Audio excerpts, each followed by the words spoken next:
Hi there. We are going to talk about managing your time, and my name is Maya Tillman. I'm the persistent specialist in the Office of Student Success.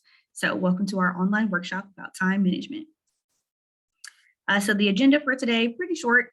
Time management, what exactly does it mean? How do you spend your time? And then utilizing planners and other tools to best manage your time. All right, so what time management isn't? So these are some phrases that people say pretty often, or you might hear often. So sleep is for the weak, or I'll sleep when I'm dead. And that just isn't, that just isn't true. It's not realistic. You definitely have to go to sleep at some point. You also have to really let your body recharge and let your brain recharge, especially if you've had a long day of doing your work and maybe you had to go to work. Maybe you have practice for a sport or rehearsals if you're in theater, anything like that. You definitely need to sleep and let your body recharge and re-energize for the next day. Or if you take a nap, for the next rest of the day once you wake up from your nap. So it's definitely not good time management to try not to go to sleep. Then everybody has the same 24 hours. That's a pretty common phrase that just really also isn't true or realistic because everyone doesn't have the same resources. So yes, we all have the same 24 hours as Beyonce. Can we do the same things Beyonce can do in those 24 hours? No, we cannot. Well, not, the people that would be listening to this workshop, I wouldn't think. So that's also not true. So you can use your 24 hours in your day the best way that you can and manage your time the best way you can with the resources that you have available to you. So you don't have to be rich. You don't have to have all the fancy laptops and gadgets or whatever. As long as you have what you need to get the things done that you need to get done, then that's an accomplishment and that it should be okay with you and it should be okay with everyone else. And then the last one, you're wasting time if you're not productive or working on your goals all day. We are not machines, and we definitely do not have to be productive all day or work on our goals all day. So there's lots of people that say that you have to be, a goal getter and you have to just do work and grind out all day, and that's just not true. And it's also not realistic because you have to have time for self-care. You have to make time for things that you enjoy and that you actually have fun doing, and not always be thinking about how can I be most productive at this moment, or oh, I'm laying down watching Netflix, I should be doing something more productive. And that's just, you have to take time to take breaks and to give your body a chance to relax. So even if you're not going to sleep, you just need to also just relax, take some time to yourself, do something you like doing, and then that'll create a really healthy balance between the things that you need to do that you consider being like productive tasks versus other things that you also need to do that aren't considered productive tasks, like watching Netflix, or maybe you like reading books, or you just want to go take a walk, and that's totally fine. So it's really about finding that balance. So what time management is? It is finding the balance within your schedule for school, work, and life. So if you have a job, if you have family obligations, if you have a family of your own, and just any sorts of things that go into your overall daily schedule and activities that you have to do. Working smarter and not harder is always the motto. So just thinking of how you can make your life easier, what sort of things can you do that are more convenient for you, and just kind of figuring out like what's best for you and what's going to be the best way for you to get through your daily activities. So always think of, whatever way you can do things in a smarter way and not the harder way. And then time is money.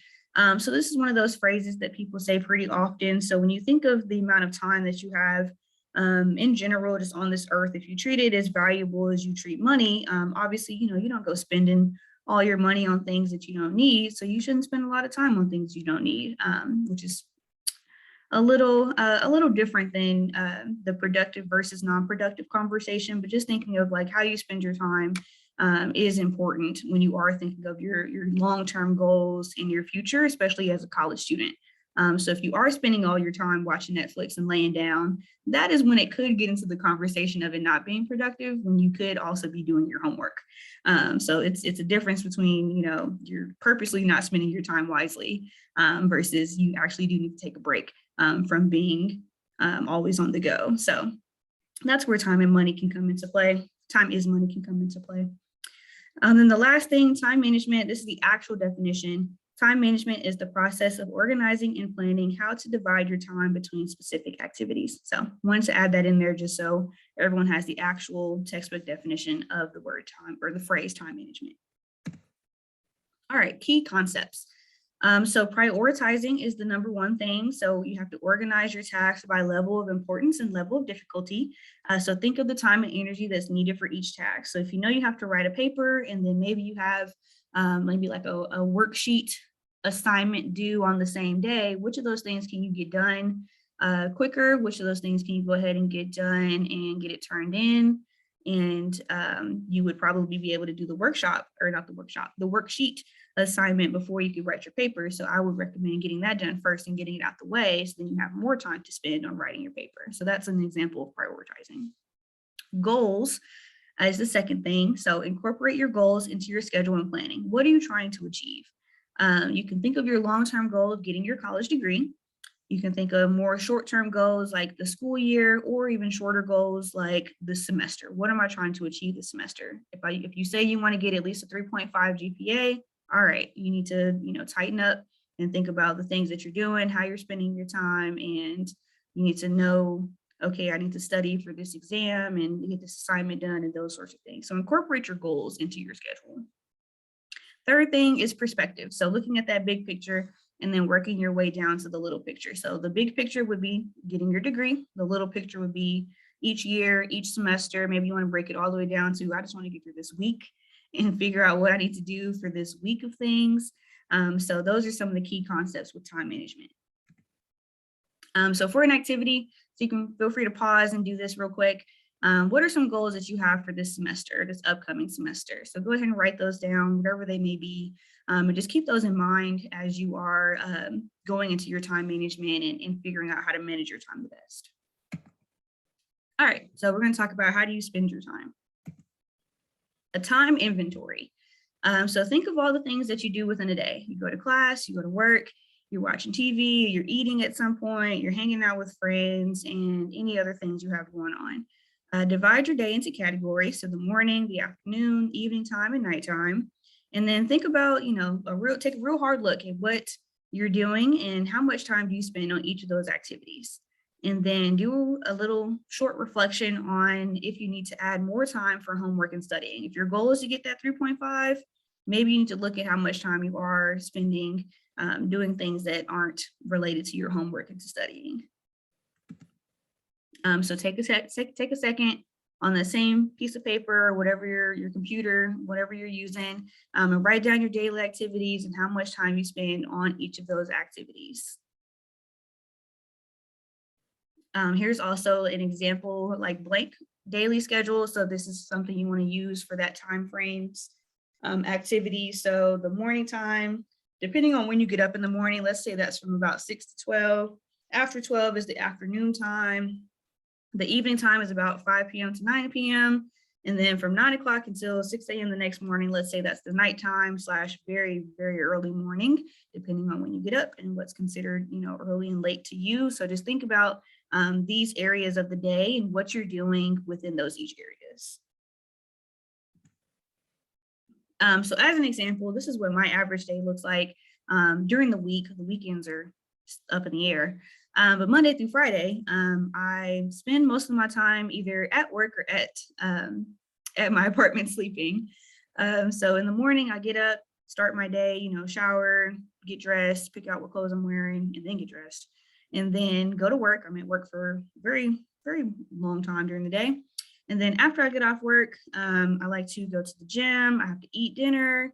I watch some TV. If I go run errands if I need to. So maybe, taking a trip to the grocery store or doing some shopping, whatever sort of errands, cleaning up, and then any other things that come up. And then by the time 11 o'clock hits, I'm usually going to be going to sleep.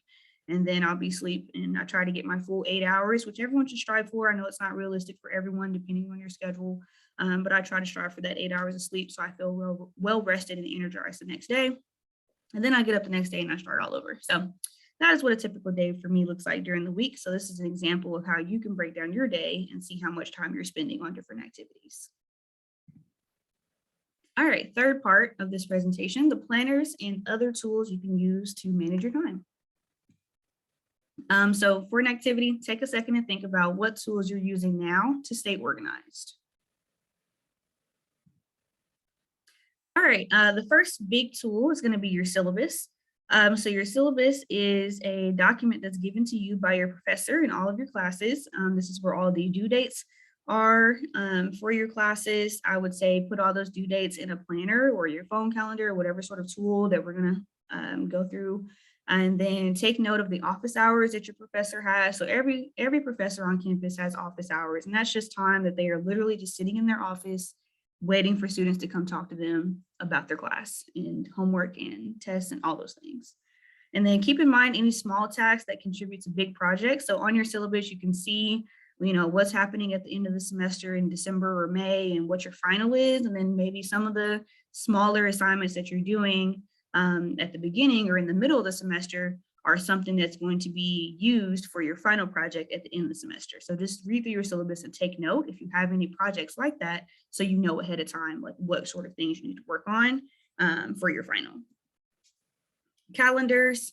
So I'd say put all your important dates in your calendar. So all your school things, any personal dates like birthdays or family vacations or anything like that, your work schedule, any sort of social event. So if you are a social person, you're like, oh, they're doing this on campus, or I'm going to go to a basketball game, I'm going to go to a theater production, put all those sorts of things in your events.